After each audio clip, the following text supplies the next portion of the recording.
Hey everybody, it's Joe with J Blake Photo. So if you've ever done a speed ramp, which is taking a fast clip and making it slow, or a slow clip and making it fast, and you've done that all within the same clip or timeline, if you've ever tried to do that and you'd like to know how to do it a little bit better to make it look a little bit smoother, a little more cinematic, and you're using either Final Cut Pro or Premiere Pro CC 18, then this is the video for you.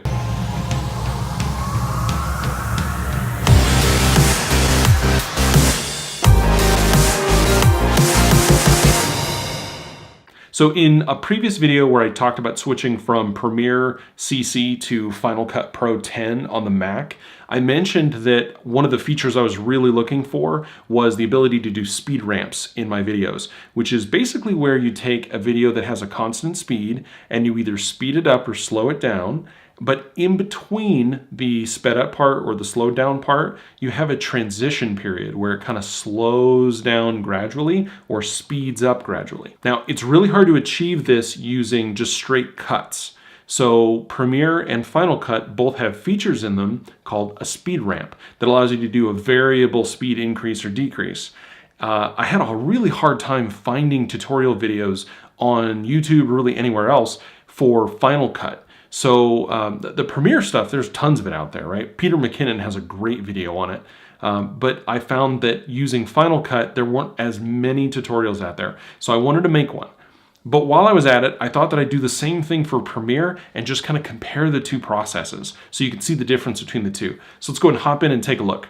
So I've got a clip that I shot today with my Mavic Pro.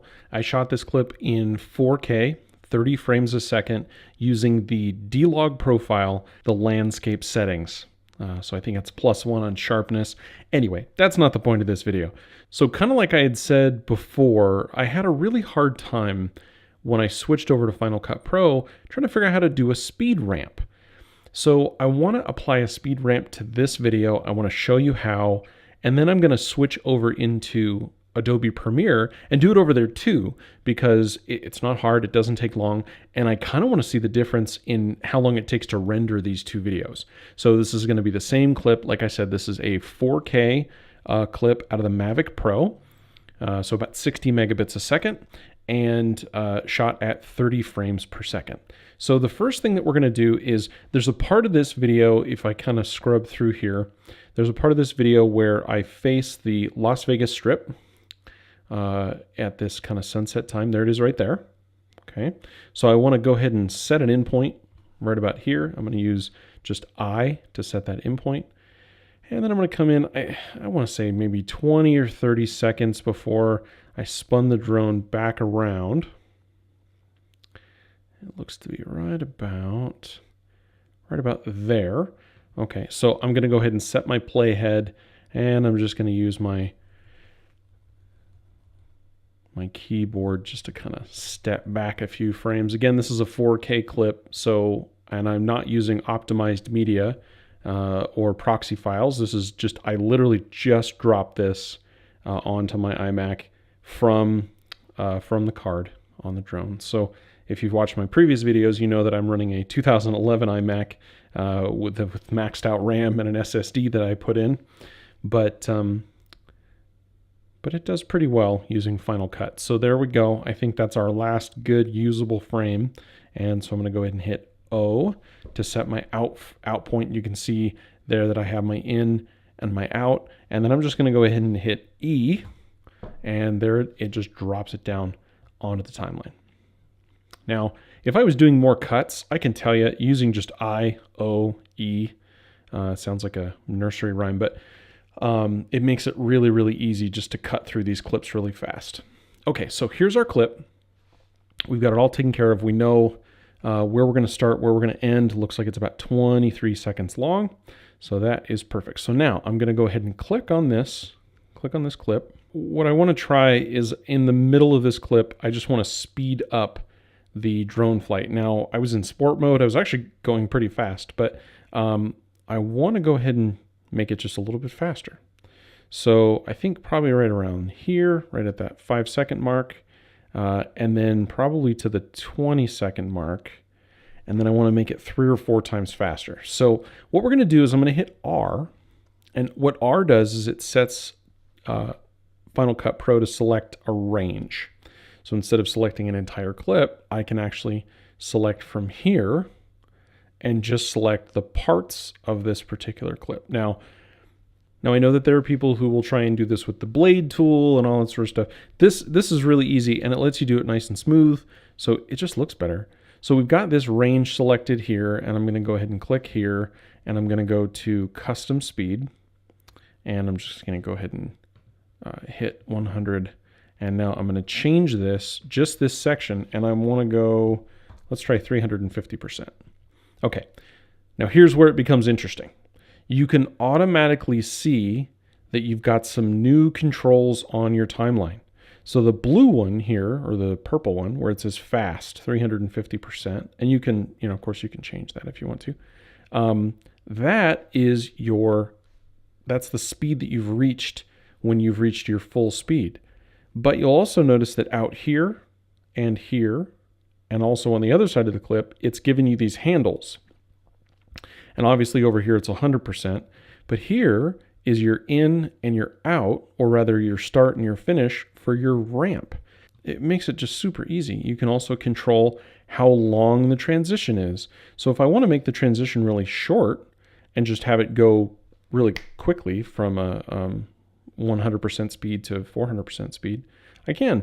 But in this case, I just kind of want to keep it right where it was. In a lot of cases, I'm actually pretty happy with just how Final Cut decides to place it out. And it looks pretty good. So I'm going to go ahead and just kind of play through that. And you can see this is where the iMac starts to really kind of choke. So in this case, I am going to go ahead and go up to modify and just click on render selection. And I'm just going to let it render this clip out. Okay, it's done. I'll put on the screen how long that took. So if we click through here, there's our speed up, and then it goes back down. Excellent. Okay, so I like that. I like how that looks. And now I just want to add some quick adjustment to this clip. So I'm just going to run in here again. I shot this using the D-Log profile, so there's not a lot of contrast and there's not a lot of saturation. So I'm going to go ahead and click here, and I'm going to go to the color board, and I'm going to go ahead and go over to my exposure and just do a couple of quick adjustments here.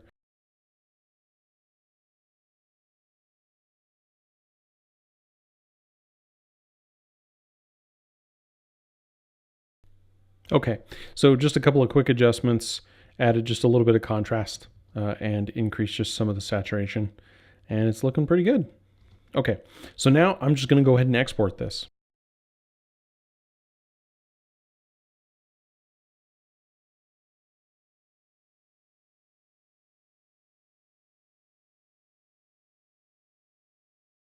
Okay, now that took about 30 seconds for what is about a 12.5-second clip. So not too bad. Now, of course, I know Final Cut Pro renders as we go, and there was that initial point where I had to kind of sit and let it render for a minute or so. But that is the process. That's how you do a speed ramp in Final Cut Pro 10. So now we're going to switch over to Premiere Pro CC and do the same thing with the same clip and give it a shot. Okay, so here we are in Premiere Pro CC 2018, and I'm going to go ahead and take this video, and we're going to go ahead and open it, and I'm going to go ahead and scrub through again just to find kind of whereabouts we were. Okay, and I think that was just about where we started. So I'm going to go ahead and hit I, same in Final Cut as it is in Premiere, and then I'm going to go ahead and scrub. Premiere doesn't scrub as well as Final Cut on the 4K footage with my computer, so I've got to try a little bit harder just to kind of find the right spot. But that feels pretty good. I can still go frame by frame, just not for long. All right, I'll go and hit O for out point, same as Final Cut. So now I'm going to go ahead and drop this onto my timeline. I don't actually have a timeline, so I'm going to go ahead and put a new sequence together for this. And we'll go ahead and hit OK. Same type of sequence, we're rendering at 1080p. Okay, and we're just going to go ahead and drag that right there. Now, again, this is a 4K clip, so I've got to tell it in Premiere, I've got to tell it to go ahead and scale the frame size so that it fits the way that it did in Final Cut. And that video was being exported to 1080p. So we're using footage that was shot at 4K at 30 frames a second, and we're exporting it at 1080p at 30 frames a second. Okay, so we'll go ahead and just kind of stretch this out a little bit. Okay, so now in Premiere, the quickest way to do a speed ramp is you'll select your clip, and then you can do this a couple of different ways. Over here in the top left-hand corner of the clip is this little FX icon, and if you click on it, or right-click on it rather, and then go to time remapping speed, what this does is it's telling you what the controls inside the bar are. So you've got this clip that is represented graphically as this kind of colored bar on your timeline, and that's how you know how long the clip is or what's going on with it. And you can use that interface to do a couple things. You can either do opacity, which is how transparent it is. You can do the time remapping, which is what we're doing now, or you can do motion if there's some specific moving around inside the clip that you want to do, or if you've got the clip rotating, or if you've got it moving around. You can also add, for audio clips, you can use that same thing for panning, I think, and for volume. So in this case, we want it to be speed. So we've got it set to time remapping speed. Now, kind of like in the Final Cut Pro example, we have to tell it where we want our speed ramp to start and stop. And so in this case, we're going to use the pen tool, which if you hit P on your keyboard, it'll switch to the pen tool. And you'll see this line going through the middle of the clip. This is your 100% line, basically. This is where the clip is at 100% speed. And what we want to do is we want to pick a spot about 5 seconds in, which would be about here. And I've clicked, and it has created a spot on the timeline where now there is a spot that we can control, a point that we can change, a keyframe. And now I'm going to go ahead to about 20 seconds and create another one. Okay, so here's where this gets a little more complicated than Final Cut. So I'm going to zoom in by pinch to zoom here on the iMac, or you can use these little handles down here to drag in and out to zoom. And this is our first keyframe. This is our first change in speed. And what I'm going to do is I'm going to take and switch from the pen tool to the selection tool, right? Which in this case is V, which they call the selection tool. So the keystroke for that is V. And you go back to your regular mouse. Now, this line that goes through the middle has now been split by our little keyframe here. So on the left of this is 100%, and on the right of this is 100%, but I can now change them variably, and it won't change the other one. So we want to take our time or our speed in the middle of the clip, in the middle 10 seconds or so of the clip, and I want to increase it. So I'm going to click, and you'll actually see now that I'm using the selection tool and I'm mousing over this part of the line, you can see now that my cursor has changed and it has little up and down arrows attached to it. So I'm going to increase this to 350%, just like we did. Now I'm just clicking and dragging, and I've got that now to 350%. Now you can see over on the right-hand side here that the cut that we made, or the keyframe that we made to slow it down, has zoomed into frame. And the reason for that is because the clip is now getting shorter. because as we increase the speed, it's going to take less time for the clip to complete. So now I've got that at 351% or 350%, and if I let go, you can see the line is still at 100% here, and then zooms up to 350% for these parts of the clip, and then back down. So if I zoom out with that pinch to zoom, you can see now that we've got kind of this regular frame, then it zooms up, then it's at that 350% rate, and then it zooms right back down.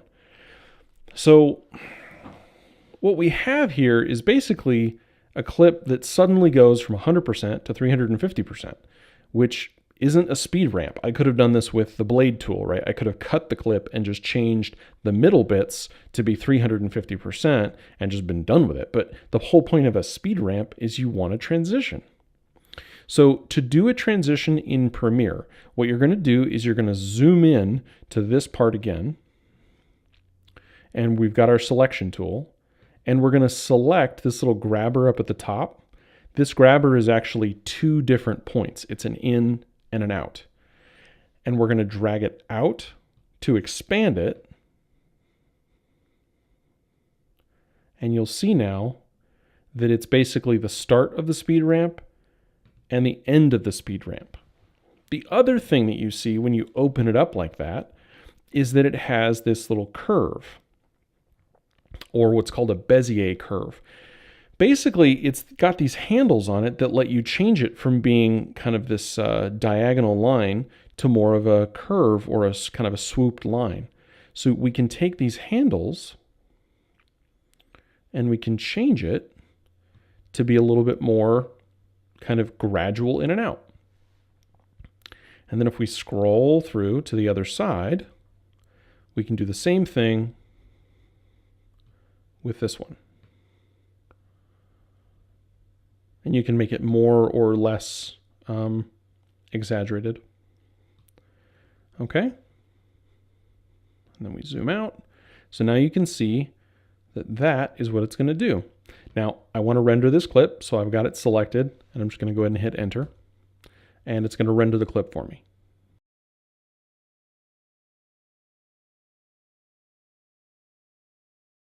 Now in Premiere Pro, unlike Final Cut, when you're done rendering your preview clips, it puts this green line on the top of the timeline. So you know that that clip has been rendered.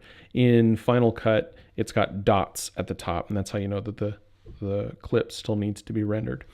So that took about as long, I don't know, it felt about the same amount of speed as what we had in the Final Cut version.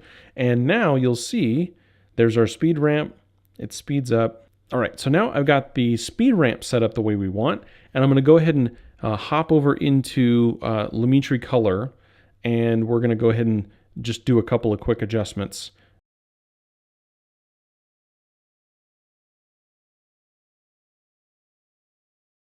So now we've got that color corrected the way that I want, and I'm going to go ahead and render it.